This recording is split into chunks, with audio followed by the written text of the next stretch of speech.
Your mother and your wife, who comes first? This is one question that has bothered a lot of men. Many men do not know whether to put their wife or their mothers first. My name is Okoro Blessing Nkiruka, and I'm popularly known as Blessing CEO, your number one relationship therapist in Africa. I'm about to answer that question that is bothering you. Who am I supposed to put first when I get married? Do I put my wife? Do I put my mother? A lot of women are also competing with their mother-in-laws. I'm the wife now, so you have to put me first. The first thing is that question is a foolish question, because the love you have for your wife and the love you have for your mother is entirely different. As a man, when you get married, we assume that you are matured. So you must understand what is called priority. Priority gives you that sense of responsibility to know what to do for both parties, your mother and your wife.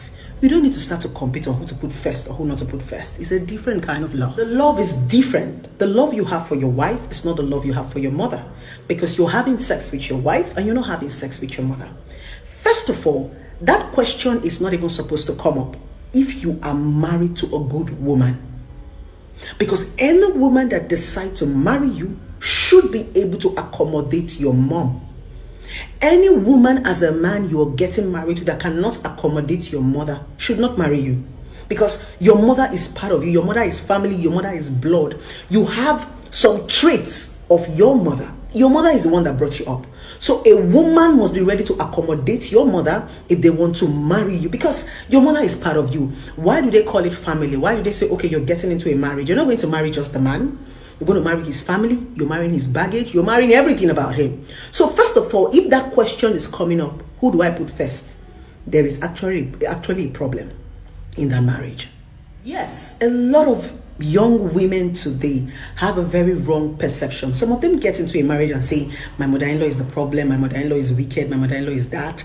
And you see some women actually get into a marriage, they start to compete with a man's mother. That is what is called arrant foolishness. You do not compete with a man's mother, because the love is different, entirely different. If you start to compete with a man's mother, it simply means as a wife, you don't even know your role and you don't even know your function. There are two different roles. But a lot of women have not been able to understand their roles as wives. So most of them, sometimes you see them dragging with their mother-in-law, saying their mother-in-law wants to break their home, blah, blah, blah. And oftentimes it's because maybe their husband listened to their mothers. We call them mama's boy, those men that always run to their mom at every slightest opportunity. So because they are always confiding in their mom, their wives just feel like, this is a battlefield, let's fight. But the honest truth is, there is no war between your mother-in-law and a daughter-in-law. The love is just entirely different. You're fighting a lost battle. You're fighting a battle that does not exist, because the love a man has for his wife and the love a man has for his mother is entirely different. You cannot lose both parties. You need both parties in your life, your mother and your wife. So you must learn how to manage this as a man. That is what actually makes you a man. It's like saying between your wife and your daughter, who do you love more? Or between your wife and your sister, who do you love more? That's why I said it's a foolish question. There's a position for everybody. Everybody has a role that they are playing in your life. The question should be priority. Priority, very, very important. When you prioritize, it simply means understanding what you should do for one another. Exactly, understanding their role, understanding where you should do your responsibility. That's what's called priority. You put them on your list, knowing what you should do. When they pay you salary, you know that, okay, 1,000 goes to my mom, 2,000 goes to my wife, 3,000 goes to so let's focus more on priority. As a man, when you get married, understand what is called priority. Know your responsibility. Know what is due to your mother. Know what is due to your wife. Know what is due to your sisters. Know what is due to everybody. That's what makes you a real man. And like I said from the beginning, if you're a man, can you stop accommodating a woman who does not like your mother? Because first of all, for this question to be arising in a relationship or in a marriage, it simply means there's already a problem. When there is comparison between your wife or your mother is asking you to choose from your wife, there's already a loophole. You need to fix that loophole even before you get married to that woman, or even if you've gotten married to the woman, you need to fix it. You need to bring your mom and your wife together and make them understand that you people are not dragging anything. My wife is my wife, my mother is my mother. They cannot play the same role.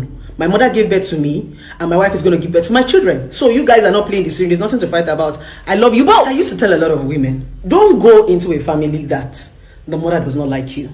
I know a lot of women are stubborn. You hear them say, I love him like that. When you go into a family that the mother does not like you, it's going to be difficult. Very, very difficult. Why did I say difficult? Especially in this part of the world called Africa.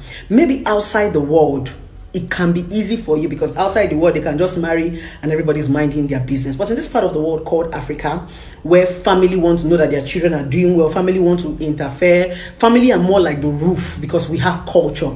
So in this part of the world called Africa, if you have to marry, please, if the mother does not like you, please try and make her like you before the guy marries you, except there will be a problem. No matter how much you love a man, there will be rainy days. There will be quarrel, there will be misunderstanding. There must always be a moderator, somebody that can come between the both of you and settle problem. And when your mother-in-law like you, marriage becomes easier, marriage becomes sweeter, marriage becomes exciting. Yeah, I'm telling you. So try to make your mother-in-law like you.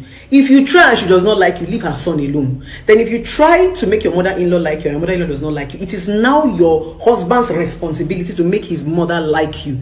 Yes, your husband can actually make his mother like you, depending on the impression he has given to the mother about you. A lot of mother-in-laws don't actually like their daughter-in-laws because of perception. Maybe sometimes in their culture, something has happened in this particular state. Example, my mom don't like Edo men because I married an Edo man and the marriage did not work. So if she just hears anything, Edo, hey, no, it's just a perception. It doesn't mean Edo men are bad. So a lot of mother-in-laws actually have what is called perception. They would have heard stories, they would have had some experience that make them say no, they'll just conclude. So it's left for the man to come and say, no, Mommy, I'm not marrying where she's from. I'm marrying her. This is what this woman has done for me. This is what the impact she has put into my life. Without this woman, you give your parents reasons. That's what a lot of people have not started doing. Many of you do not give your parents candid reasons why you want to marry who you want to marry. And you know, in this part of the world, our parents always want to feel like they are part of our life. You just hear a lot of young people shouting, I love him, and I'll marry him. Let him go. No, that is not enough. Because our parents still see us like kids. Love is not enough. A lot of our parents are looking out for us. Give your parents good reasons. Mom, this is the reason why I want to marry this girl. While I was in school, she was the one that assisted me. While I was breaking down in my job, she sourced for me. Even if your mother is a witch, she's going to love the girl because she understands that the girl have put in an impact in your life. It's not just love. So if you give your parents candid reasons why you're actually marrying that person, they will come around to love them. But the problem now is, a lot of you don't even know why you're getting married. That is the issue. So because you don't even know why you're getting married, you don't even know what to tell your parents when you want to get married to these people. So that is where your sense of responsibility and work comes in. Why are you getting married to the person you're getting married to? Why are you looking at me? Why are you getting married to the person? Love is not enough. Give us a more candid reason. So if you want your parents to love the person you're getting married to, you need to give them a more candid reason more than I love them and I love them. No, there should be an impact in your life. Let your parents be able to see the value the person is bringing into your life. Let your parents be able to see that person through your eyes, that you are safe with that person. The person is taking you to the next level. Trust me, there is no mother or any father that is going to see somebody that wants to bring progress into their child's life and they will hate the child. Most times your mother-in-laws don't like your wives or your husbands or whoever you're bringing is because you're not giving them candid reason. They still have those crazy perception. Yes, tradition, culture, religion, ethics, and all. But when you give them strong to say, even if this guy is Yoruba and I'm Igbo, mommy, she has been able to do what an Igbo person cannot even do for me, no matter where the person is from. So I think we should focus more on why we are getting married to people so that we can be able to explain to our loved ones too. So if you're able to explain to your loved ones why you're actually getting married, strong, valid reasons, let them be able to see your spouses through your eyes. I think we will not be having this question of, between my mother and my wife, who am I supposed to love first? Who am I supposed to put first? No, we won't be having all those foolish questions. And we wouldn't have daughter-in-laws battling with mother-in-laws or mother-in-laws battling with daughter-in-laws. So I think most times, I feel the men don't play their roles and the women don't play their roles. Everybody just feels that, I found the love of my life. But there's something I realized as a young lady. Everything we do in life, every decision we make in life affects our parents. Because if anything goes wrong, we will go back to our parents.